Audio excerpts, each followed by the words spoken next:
Hi guys and welcome back to Tarot Page Philippines. So, this video, let's do the weekly horoscope para po sa may mga sun, moon at rising na Cancer for April 13 to 19.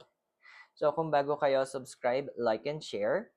Kung hindi mo alam yung sun, moon at rising sign mo, sa dulo ng video may link para mapanood mo. Readings are for guidance purposes, so use your free will wisely. At if kailangan nyo po ng private readings or spellworks, message nyo po ako. And Fridays to Sundays, nasa session road tayo sa Oh My Gulay for face-to-face reading. If you want to support us, i-click mo lang for yung mag-grow yung channel natin. Just click the join button or the thanks button sa baba.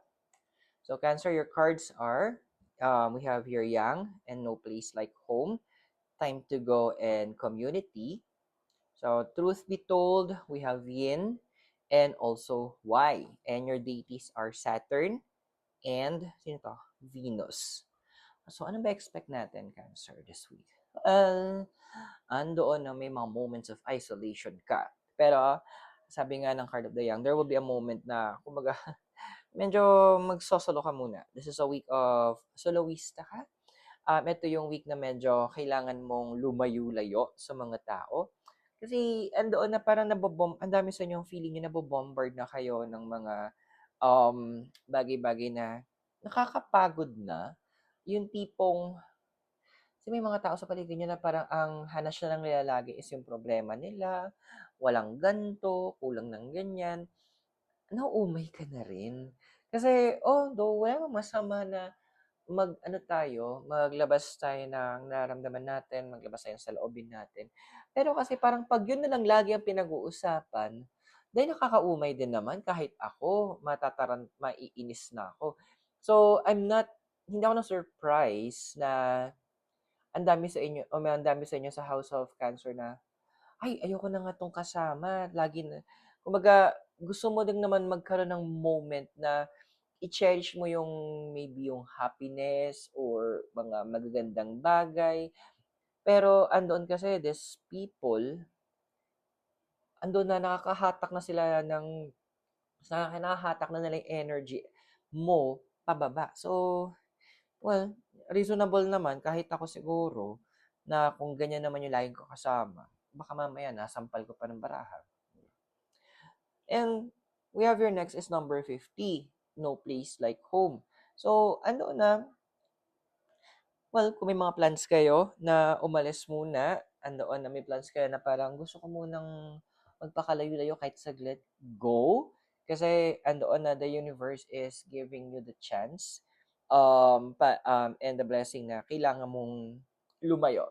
Kasi yung tipong, di ba yung isang, pag meron kang bonfire, kapag tinanggal mo yung isang panggatong doon, ang laki, although mag-aapoy siya, pero may tendency mamamatay siya on its own kasi nga mag-isa na lang siya. So, yun yung gusto mong gawin. May mga certain areas sa life mo na gusto mo talagang isigpay, gusto mong mamatay muna. And that is the negative concept or the negative aspect ng energy na nakukuha mo doon sa mga tao sa paligid mo. And actually, babalik ka ng konti kay Card of Young, andun na naghahanap ka din, ang dami sa inyo naghahanap ng circle na kung saan masasabi natin na, ay, ito yung maganda para sa akin. This is what I need. Na parang andoon na ma-encourage ka din. So, magkakaroon tayo ng shift din ng circle of friends na dinedesire mo. Kasi, tama din naman. Kasi sinabi naman yun sa Proverbs 27:17 na as iron sharpens iron, so a man sharpens another. Hindi ka naman pwede maghasa ng kahoy tsaka ng bakal. So, kailangan same level kayo. So, kaya may mga desire ka rin ganun. Now, we have your 45. Time to go. Ayan. So, ayan nga. So, for the vacation, vacay ang ating mga friends na may cancer placement. So, this is a good time para magkaroon ka ng re-evaluation. And, andun din kasi na ito yung chance mo para makita mo yung ano ba talaga yung purpose nung mga friendship mo to na walang ginawa or family member na walang ginawa kundi mag-grant, maging negative, andoon na puro hindi na, hindi ko alam anong trip nila, no? Gusto ba nilang maghanap ng solusyon o gusto nilang maglabas ng nararamdaman o gusto nila na hatakin yung ibang tao sa paligid nila with their negative energies?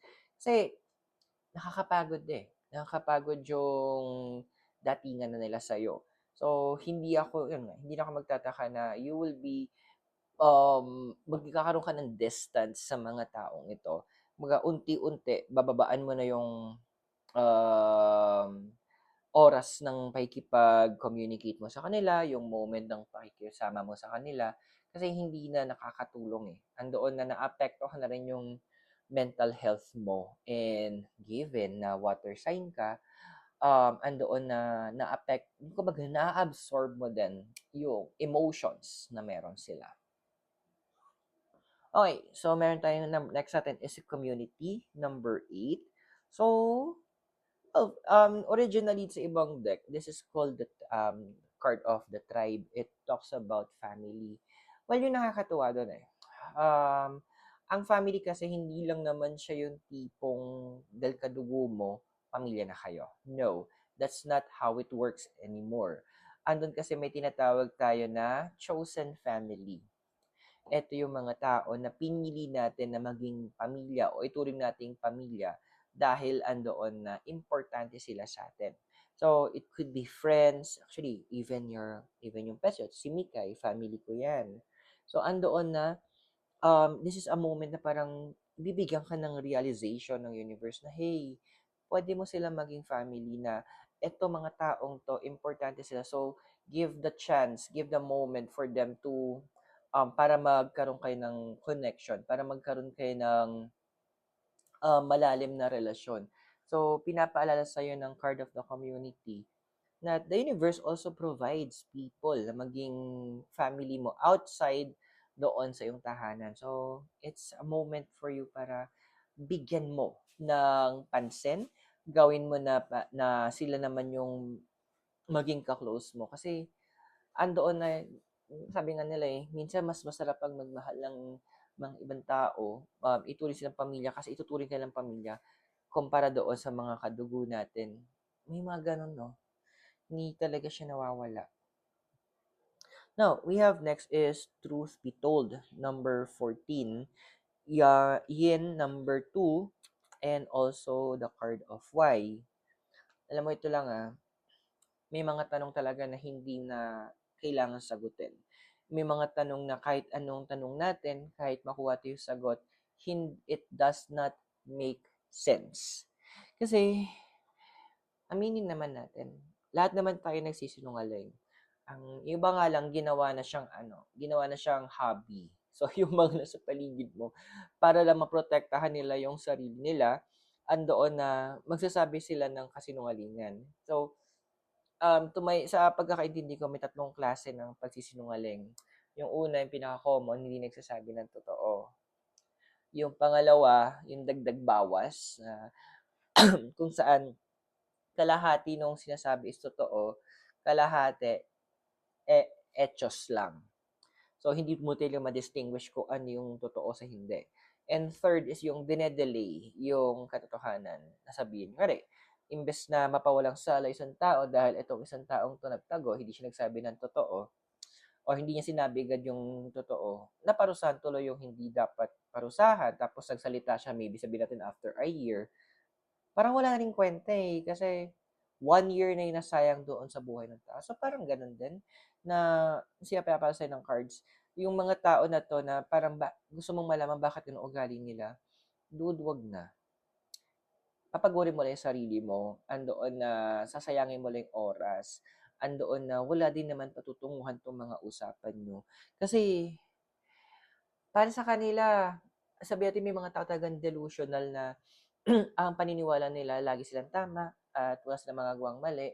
So, andoon na yung mga iniisip nila para sa kanila, sila yung nagsasabi ng totoo. At andoon kapag na-expose na sila, bigla sila nagtatago, nagpapa-victim, di ba? Yung mga nasa paligid mo, bilang nagpapa-victim, andoon na bilang ano nila na sila yung kawawa or hindi mo maintindihan. Kung bang isi-shift nilang bigla yung blame papunta sa'yo.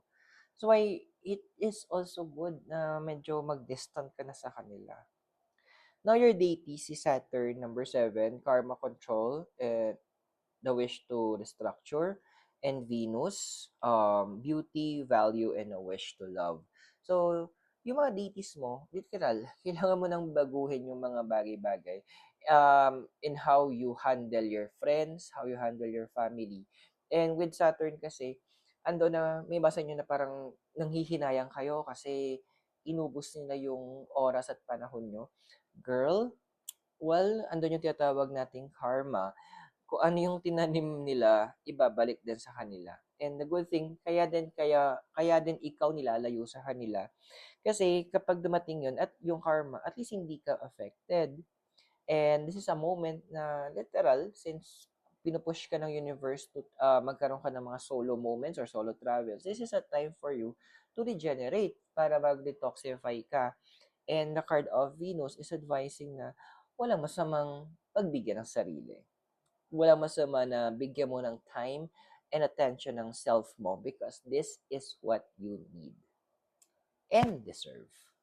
So, I hope nakatulong yung readings. Those are for guidance purposes, so use your free will wisely. And kung bago kayo, subscribe, like, and share. For private readings po and spellworks, message nyo lang po ako. And Monday hanggang Sunday, nasa Session Road po tayo sa Omegulay for face-to-face reading. At kung gusto niyo pong supportahan lumago ang channel natin, just click yung join button sa baba o yung thanks button po. So, Cancer, maraming salamat sa iyo. God bless, Namaste, Hare Krishna, and blessed be, and hope to see you soon. Wala pa din sa Baguio City, kasama po si Mikay Noodles. Have a great day. Bye for now.